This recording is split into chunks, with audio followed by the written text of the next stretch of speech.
Welcome students.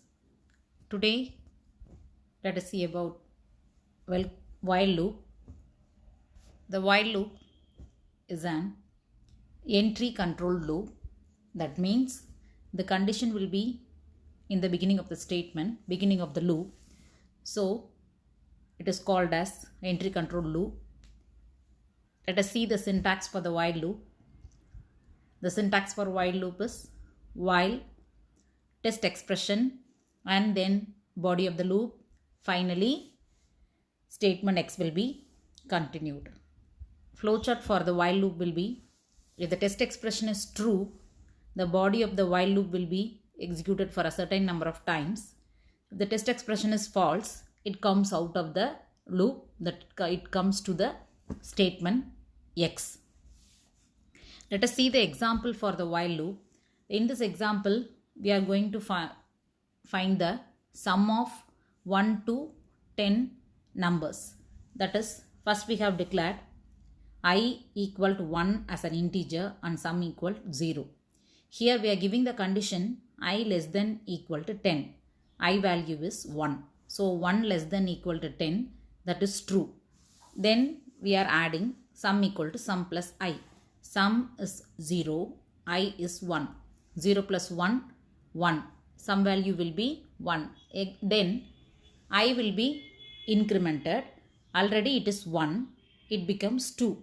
So 2 less than equal to 10. That is true. Already some value 1 and 2 will be added. It becomes 3.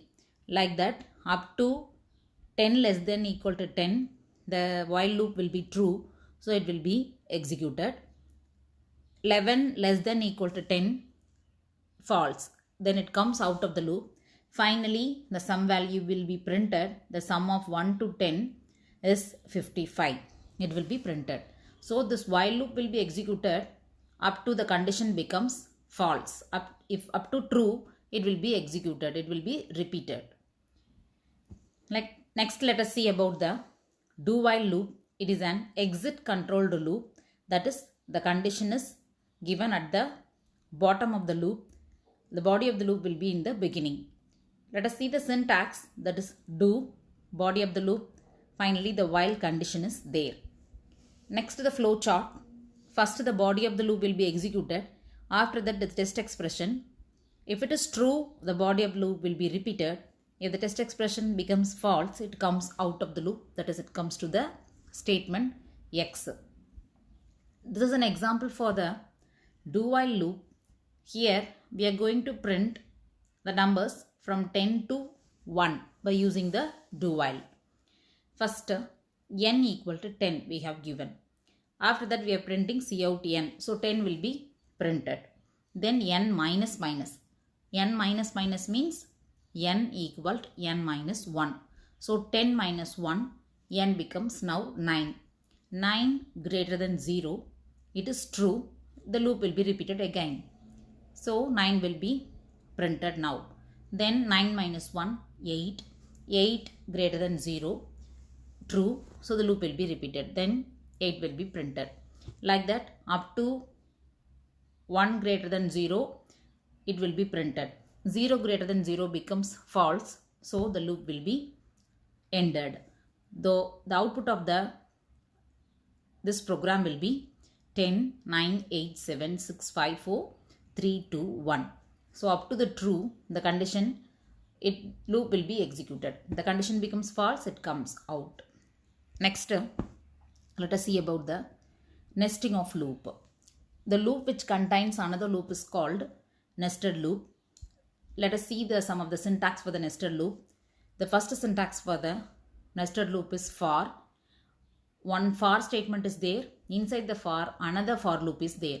So a loop which contains another loop is a nested loop. For loop contains another for loop. This is called nesting of loop. And in while, the syntax is while and another while is inside that while. So that is also a nested loop. And do while, here do statement, another one do statement on while condition and then while condition. So inside the do statement, another one do while loop is there. So this is the nesting of loops. That is nested loop. Let us see the example for this.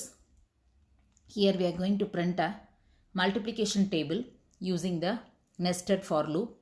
Here first we have given the heading as a multiple table, and we have given 1 2 3 4 5 6 7 8 first table, second table, third table, like that. And in for loop we are giving the condition and we are checking the condition as less than 10. Then we are printing the slashes also, and finally the loop will be repeated up to the end of the table, that is 10. So it will be printed the result as it is. So the multiplication table can be drawn. Up to the condition becomes false, this loop will be executed. Next, let us see about the jump statement in C++. This jump statement will interrupt the flow of the program.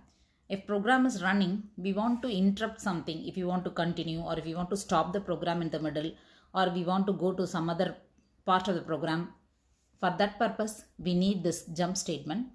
There are three types of jump statements are there, that is go to statement, break statement, and continue statement. First let us see about the go to statement. It is used to transfer the control from one part of the program to the another part. By using this go to statement we can do. Let us see the syntax for the go to statement. Syntax 1, program beginning we can give go to label, and that label will be given at the end. That is syntax 1. Next, the second syntax is, first we can give the label, at the end of the program we can give go to label. Go to label means the condition will go there, the process will be going there. The explanation is given for that. Go to label means immediately the process will go to the label. Next, that is forward jump. Next, label is given in the beginning and go to label is at the end. It will go for the backward jump. So by using the go to statement we can go forward jump and backward jump. Next, this is an example for the go to statement. In this program we have given n equal to 1 and jump keyword has been used here, and if n less than 10, then we are printing the n value and we are incremented by 2. In this program we are going to print the odd numbers, 5 odd numbers. And go to jump, first 1 will be printed, that is n value is 1, so 1 will be printed, and then n will incremented by 2, 1 plus 2 it becomes 3.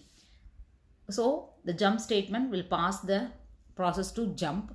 Again it checks the condition 3 less than 10, so 3 will be printed. After 3 will be incremented, 3 plus 2 that is 5, up to the 9 it will be printed, that is 1, 3, 5, 7 and 9 will be printed. 5 odd numbers has been printed by using the if statement and go to jump statement. Next, break statement.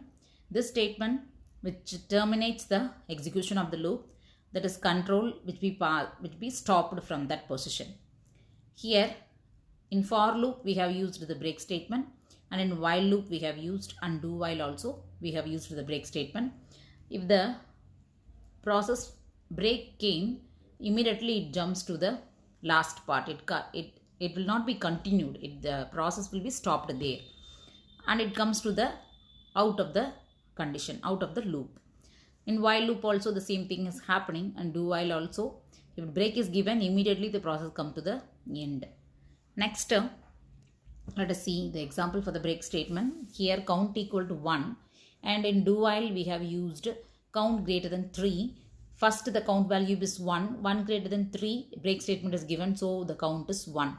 Then the process continues and it becomes incremented, then count plus plus, that is 1 becomes 2, so 2 is printed, and 3 value is printed. After that while loop has given count less than 20, up to 20 it has been printed, but break statement has been used up to greater than 3 only, so up to 3 only it has been printed. If break statement is not there, the output of this program is 1 2 3 up to 19 will be printed. Okay, then we will see the continue statement. This continue statement, it goes for the next iteration, it continues the loop. In for loop we have used the continue statement. If it sees the continue statement, it will does not go to the next step, it immediately continue with the loop again and again. In while also the same thing happening, and do while also it goes to the where the condition part is there, immediately the process will be going there. Next, here one example has been given for the continuous statement. For loop has been given and if statement I equal to 6. In this program we are going to print the value from 1 to 10, but except 6 has not been printed because I equal to 6. If equal to 6 means it will be continuing. So the 6 value has not been printed. It was the output of this program will be 1, 2, 3, 4, 5 and then 7, 8, 9, 10 will be printed except 6. Next, let us see the difference between break and continue statement. Break statement which terminates the execution of the loop, but a continue statement will not terminate, and break statement will be breaks the iteration, but continue will skips the iteration. And break statement will comes out of the loop, continue statement will not come out of the loop. And break statement is used with the loop as well as in switch case also we have used. In last class we have seen in each cases we have given break statement. So break statement has been used in all type of loops and also in switch case. But continue statement can be used only in the loop. It will not be used in the switch case. So this is the difference between break and continue statement. Today's class we have seen about while loop, do while loop and then nested loop. And also we have seen the jump statements, that is go to, break and continue. The difference between break and continue also we have discussed. So we have completed 10th chapter. Next class we will continue with the 11th chapter. Thank you.